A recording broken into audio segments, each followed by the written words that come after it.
main purpose ng STP natin dito sa bayan ng El Nido is to treat three types of waste kasi yun yung nag-cause ng pollution.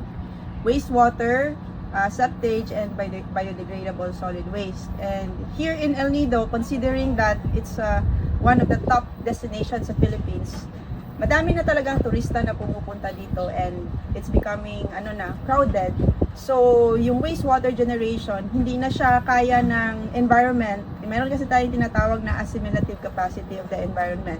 And since overcrowded na siya, hindi na kaya ng environment to magkaroon ng self-cleansing. Kasi, so, kaya nag-construct tayo ng sewage treatment plant para i-treat yung wastewater and waste coming from residentials, from tourists, ganun. You mentioned earlier, this is the first in the Philippines. First po na ano?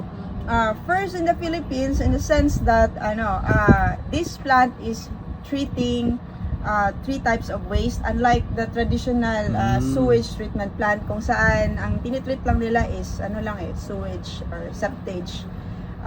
This one is treating biodegradable solid waste as well, and through this process we can produce biogas, which because it's the byproduct of the process, and yung biogas na ma-create natin, pwede natin siyang gamitin para to produce power and to be used to run the plant.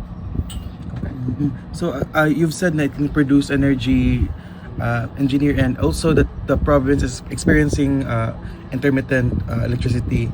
So what does it tell us?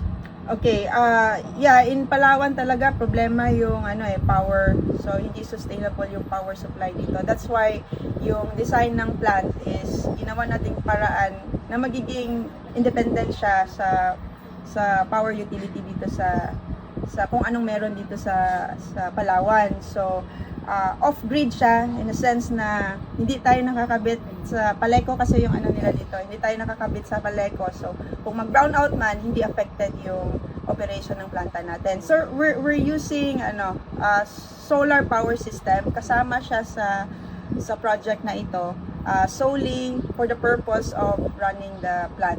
And at the same time, if we produce more biogas, more biodegradable waste na matitreat natin, more biogas yung ma-produce natin, yun po ay pwede natin gamitin to run the plant. So if there are excess energies that produce, can the community make use of it, and also what way they can participate also in this project? That's one of our goal, na ma-maximize natin yung capacity ba ng plant, because we can produce up to 320 kilowatts, kung sana ma-achieve natin yung maximum na pwede nating ma-treat na biodegradable waste. Kasi the plant is designed to treat 100% of the biodegradable waste na ma-produce sa buong El Nido. Ganon yung capacity niya. So kung makolect natin yun lahat with the participation of the barangay captains, the LGU, na ma-maximize ba natin yung volume ng pwede natin matreat dito, then we can produce that amount of power na 320 kilowatts. And since we only need 45 kilowatts dito sa planta natin, so magkakaroon tayo ng excess power generation na pwede nating ma-share sa community.